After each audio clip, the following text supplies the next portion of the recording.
What's going on, guys? Today I am bringing you another video of Black Ops 6 settings video. Now this is a very important video, especially with all new immunity being added to Call of Duty Black Ops 6. There's a lot of settings that we need to kind of go through today, and it's mainly to obviously do with the movement, the controller settings. So first of all, we're obviously going to go over to controller and kind of go through all the control settings. Now obviously inputs, I'm obviously sticking with my tactical flipped. Horizontal sensitivity is 6.6. Simplified controls are off. Lower motor train is off, and bumper pings are off.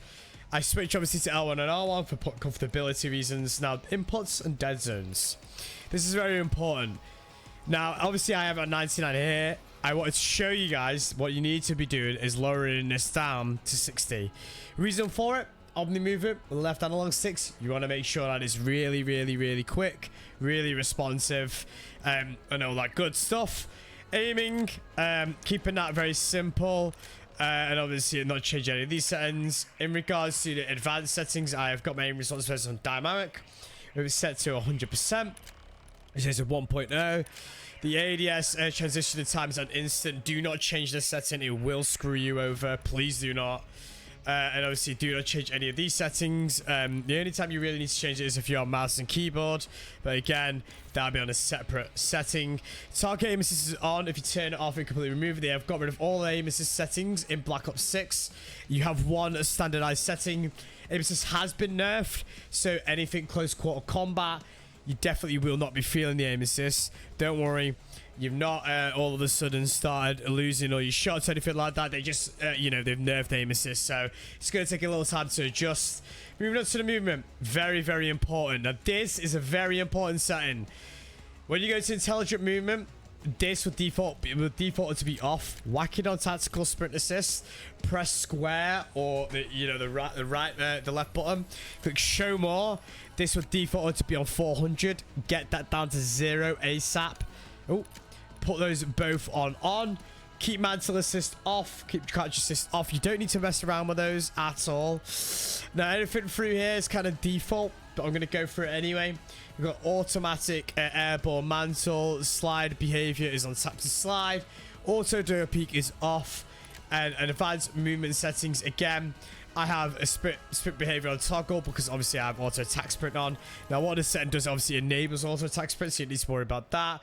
Don't put auto move forward on, that's going to screw you over big time. Put a sprint door dash on, plunge it in the water as a trigger, and keep the rest as default. Now moving into combat, aim down sight behavior is on hold. Weapon mount is on ADS melee, so when you ADS and you hit your melee button, it goes to weapon mounting. C4 detonation is on grouped, or 1x1 also helps, but I use it as grouped for multiplayer. When I be playing Warzone, I have it on 1x1. We have equipment behavior on hold rather than toggle. Manual fire is on press rather than hold. And combat advanced settings. Okay, I have a lot of these set to default, but the one thing that I would have a look at is if maybe you have, if you copied over your settings from Warzone, it'll be on prioritize interact, which is contextual tap. Put that to tap to reload. So on Warzone, obviously you need that contextual tap to pick up weapons on the floor quicker. When you're playing multiplayer and when you're playing a Black Ops 6 multiplayer, you want tap to reload because you don't want to be picking up all these weapons on the floor, because naturally you want to be using the weapon that you're using the most. So yeah, keep that as that. Everything else is kind of default. Moving over to interface settings, not really changed much on here. Obviously, if the telemetry is on, but if you go over to find a match, not find a match. If you go over to barracks, go to customize, go to HUD presets, and go to colors. I have my color filters over on filter 2, so naturally it's on none. Have it to color 2. Have it set to both, and have the world intensity on 100 and interface set on 100. Now, obviously, a lot of people do ask why I have my enemies set to bright green. Naturally, I just find it a bit more easy and responsive. So, you know, a lot of people do like it. I know a lot of people come to the streams and go, oh, Jaff, well, I do quite like your enemy settings. Well, enemy settings is right there. If you go here, it is literally that preset right there at the bottom. And nothing else I really changed in regards to that. Now, I am going to be playing in the future with my layout set to inverted.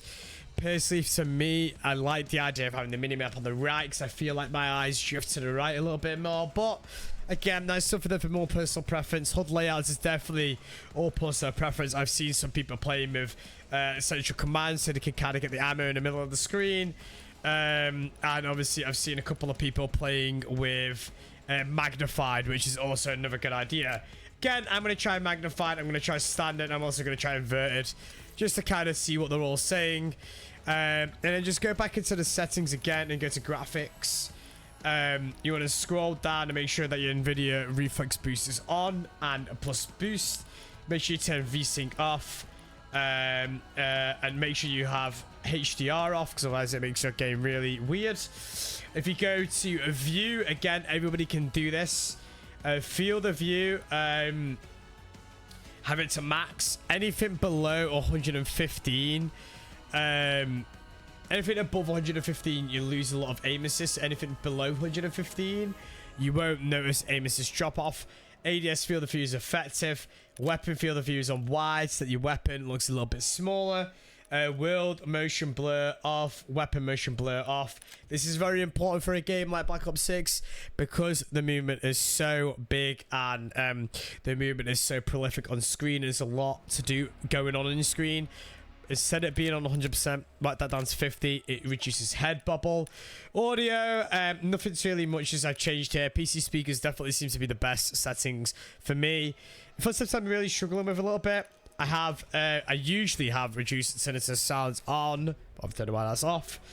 And then on interface settings, well, that is basically it. Because obviously I showed you all the other one. You can obviously change your HUD presets and everything in here. But the one thing that I want to tell everybody is obviously making sure that your HUD bounds is very, very small. Having the HUD bounds on really, really small means that your minimap is closer to your screen. Your ammo is more close to your bottom right. So it's all in peripheral vision. You don't kind of need to, look around on your screen depending on how big your monitor or TV is. So definitely write that down. And everything else is kind of default. I'm not really messing around with any of the settings. But yeah, guys, this is the the game settings video, not the gameplay settings video. This is the game settings video. I will be uploading a movement guide as hopefully in by Sunday or possibly Monday or Tuesday. Just need to get some clips and kind of deep dive into a lot of it. But guys, it's been an absolute pleasure. If you guys have been liking the videos, make sure to like and subscription. And until next time, I'll see you guys real soon. Peace, guys. Bye-bye.